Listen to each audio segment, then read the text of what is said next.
Tayo na't gumala sa malawak na karagatan, bitbitin na ang spear gun at ibang kagamitan. Sisirin ang kailaliman, tuklasin at hangaan. Bahura na makulay at mga istang kumikinang. Ano man ang paraan mo, subukan mo na lang manalo. Tara na at hulihin sa paraan mo at diskarte. Mahirap man at malalim, ito naman ang huhulihin. Tara na gintong lumalanggoy.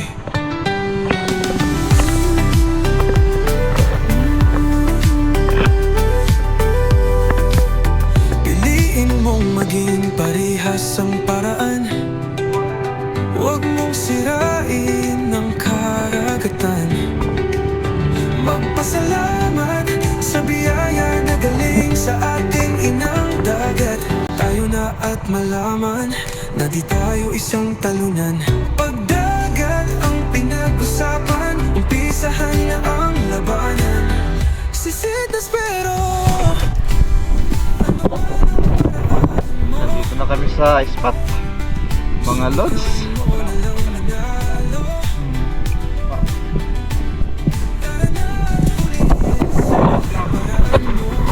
Malay mo, malay mo kay Lina.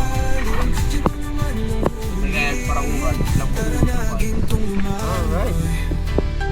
At maya maya start na tayo ng adventure sa ilalim ng dagat.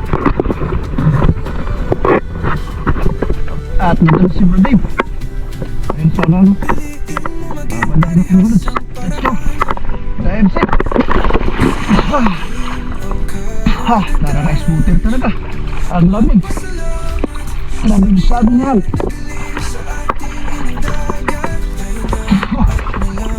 Welcome back sa panibagong episode ng dayo namin dito sa Rapu-Rapu Island. Kasama si Bro Dave. Kasama din namin ang isang tropa na mahilig din mamana. Pas muna si Utol kaya tatlo lang muna kami.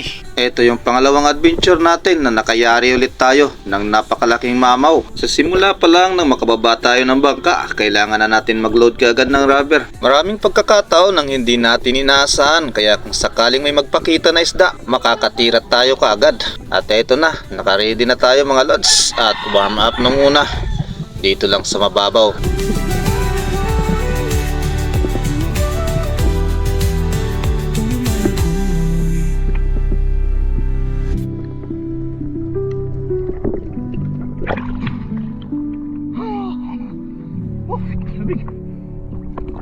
At nang marating ko na nga kung saan ang target ko na bahura, ito na yung unang drop natin dito, pero nasa mababaw lang na parte.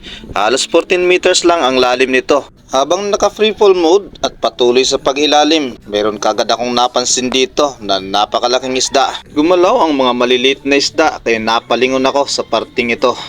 At yun ang nakita ko mga lods, isang napakalaking barakuda, pero patuloy lang sa paglangoy. At ako ay dumiretso na rin sa paglapat. Sa ilang segundo nang makalapat na halos hindi ako nakatingin sa mga mata niya para dumiretso ng paglangoy papunta sa akin. At ito na nga ang nangyari mga lods, lumapit ng gusto at nabigyan tayo ng pagkakataon na makatira ng maganda. Pag ganito kasing uri ng isda, kailangan ma-fatal ang patama, lalo na't napakalaki nito, kaya kailangan sigurado pa rin.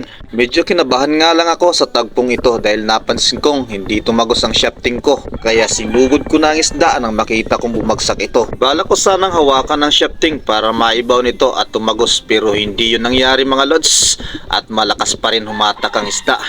Kaya binigyan ko na lang ng line at umabante na ako paibabaw para makabawi tayo ng lakas at makontrol natin ang line. ano man ang paraan mo, Tinig to ko! Ano? Dali! Dali! at hulihin sa paraan mo at diskarte. Mahirap man at malalim, ito naman ang hulihin. Tara na gintong lumalanggoy. Naging pabor din ang buong kaganapan na ito dahil si Bro Dave ay nandyan sa malapit. Pero sinundan ko pa rin ang isda kung saan ito papunta. Kaya si Bro Dave ay humahabol na rin at ilang minuto rin bago siya umabot. Huwag mong sirain ang karagatan. Kahit hindi ako sumusog. Magpasalamat sa biyaya na galing sa ating inang dagat. Tayo na at malaman na di tayo isang talunan. Pagdagat ang pinag-isapan, isahan na ang laban. Sisitas pero Pabos sa Agos kung saan si Bro Dave papunta at ako naman ay inaanod na rin. At ilang segundo pa ang lumipas. Maya-maya lang ay nandyan na si Bro Dave at humahangos dahil sa napakalayo nitong nilangoy. Nagpahinga lang ng ilang segundo hanggang sa napansin kong umilalim na nga para ma-second shot ang isda. Ramdam ko sa line nang tumira si Bro Dave at tinamaan nga ang isda na barakuda. Mataas na ang kumpiyansa ko na masisecure ang isda ng mabilis. Pero ito ang nangyari mga lods sa sumunod na segundo. piliin mo maging parehas ang paraan. Huwag mong Kadakula no? Kadakula. Ay, buminalta. pasalamat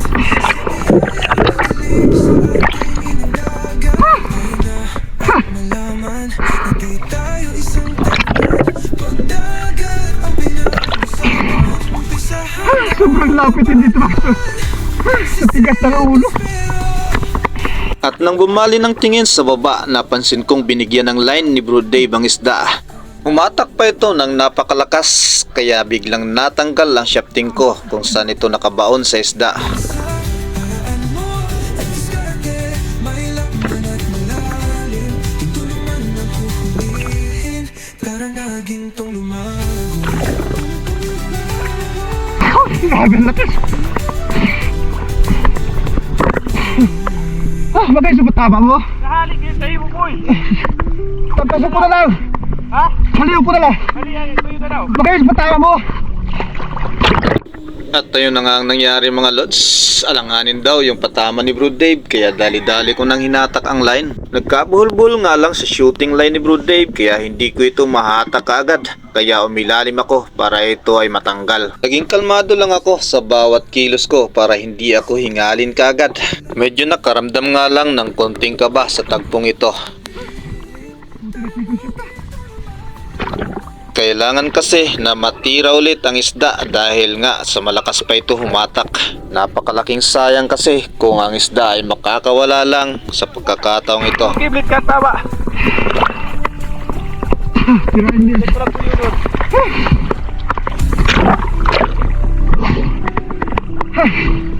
Kuya na sa may pitik ko. Iyo. Gusto na ko na. Boy! Boy! Boy! Gusto na ko pagkira. Yung kani. Gutom na ito.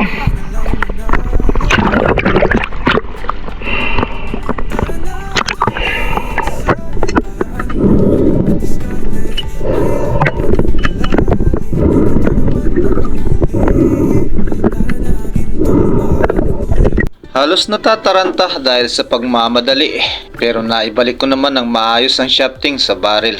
Hindi ko na ibinalik ang shooting line sa dati para mabilis ko itong maiload at makatira tayo kagad. Yung isda halos ay nasa mababaw na rin pero pumipiglas pa rin ito. Sa ilang segundong nakalipas ito at malapit na tayong matapos at loaded na ang ating spear gun. Humigop ng konting hangin at dumiretso na rin sa ilalim. Sinubukan ko na napatamaan ulit ang isda sa pangatlong pagkakataon. At ito nga mga lods, hindi man natin na-fatal pero sigurado na rin ang naging patama natin.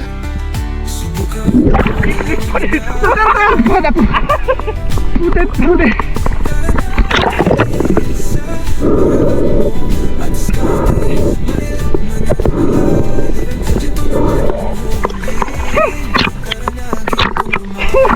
Kadakula.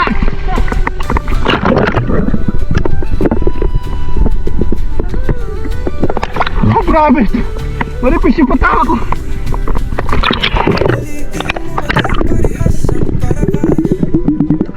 Huwag mong sirain ang karagatan. Sa biyaya na galing sa ating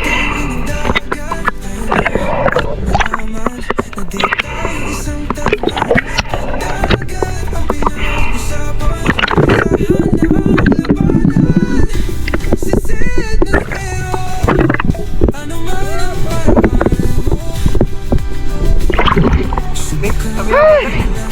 Kalaki! Panalo!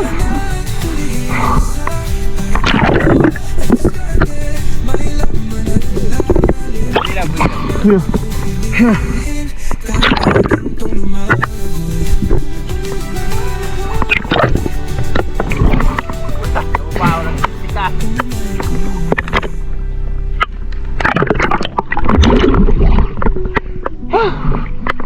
Ayos!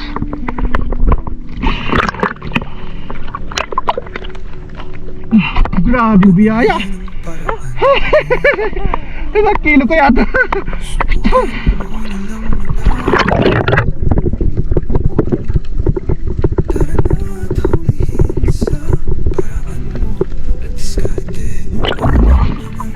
Grabe!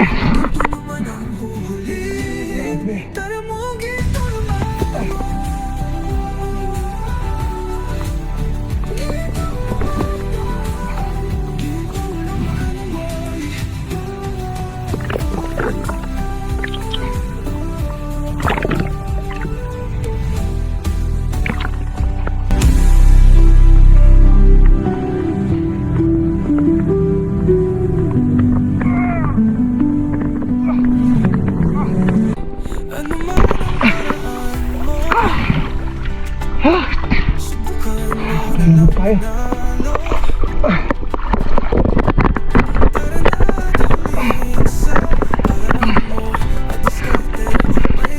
Ano yung dalawa? Maaga pa lang ay binigyan na tayo ng malaking biyaya, kaya dito ay tinanggal ko na ang fins at nagpahinga. Yung dalawa ay nagpatuloy pa rin sa pagdive pero wala din halos nakuha ang isda. Kaya pagkatapos nito mga lods, nang makaakyat sila ay kumain na rin kami at lumipat ng bahura. Balik tayo. Tapos nang kumain at nakapagpahinga na rin. Kumain kami na maaga, alas 11 kumain na kami. Kaya alas 11 pa rin tayo baby. Fight na naman tayo. Ano yung dalawa? Let's go! Oh! Lamig! Sa nalipatan na bahura, medyo malabo ang tubig at ito ay pangatlong drop ko na sa bahurang ito. Tumagal din sa ilalim pero walang halos nagpakita na malalaki. At dito may napansin ako na isang barakuda pero good size na rin para sa pangulam. Kaya tinira ko na rin. Tinamaan natin ang barakudang ito. Kaya diretso ng paibabaw para masecure kagad ng isda. At makasisid tayo ulit ng panibago.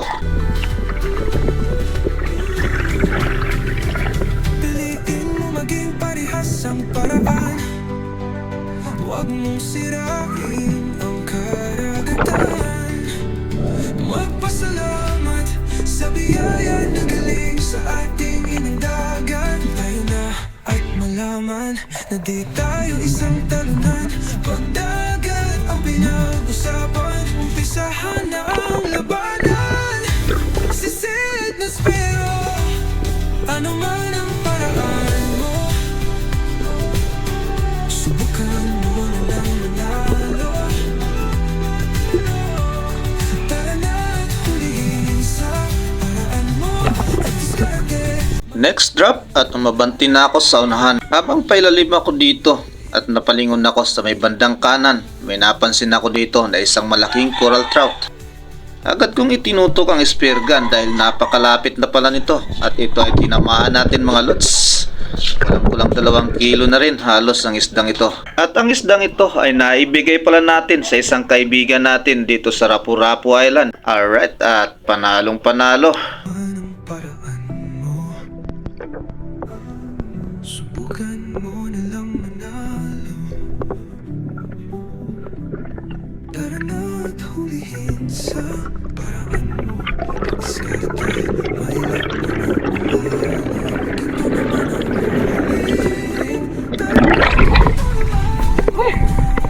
Napakalapit lang pala. Ay, thank you. Akyat na ulit tayo ng bangka dahil lilipat ulit ng bahura. At sa nalipatan naman na bahura, madalang pa rin ang isda mga lods, kaya nahirapan pa rin kami na makakuha.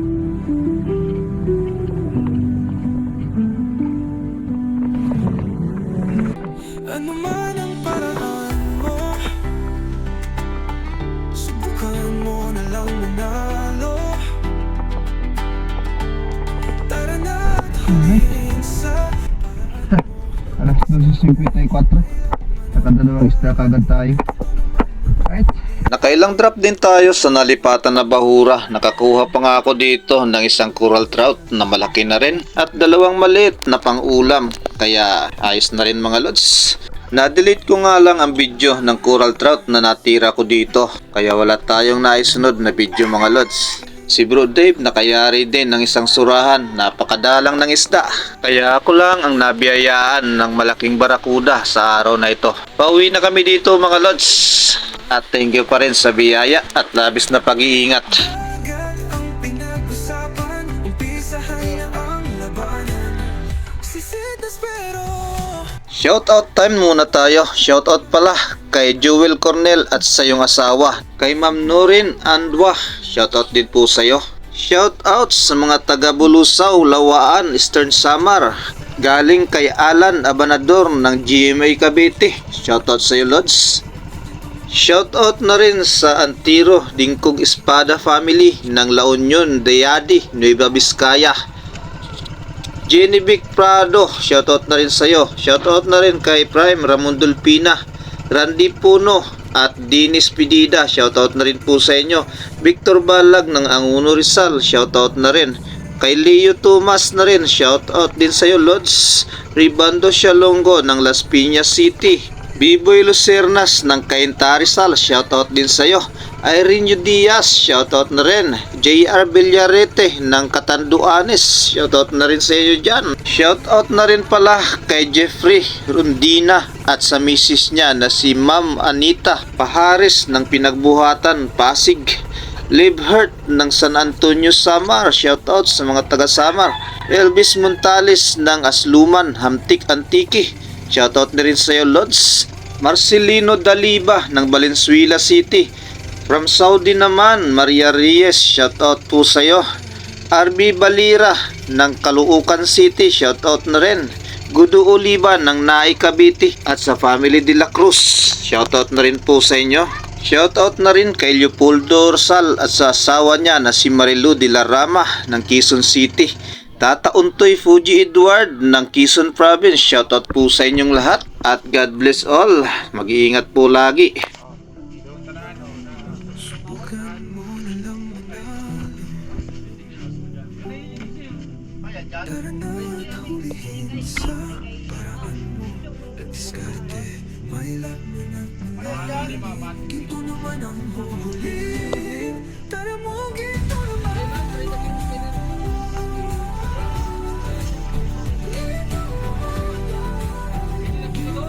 Kaya pala. Oh, sabi na, 15. 15 talaga? 15 kilos? Ako lang pa talaga yung nakalitaan. 15 kilos? Sa lipot pa nung ini? Ano pa? Pero tulog mo manggiraray. Steak po tulon. Lalaylay, suba yun. 15.3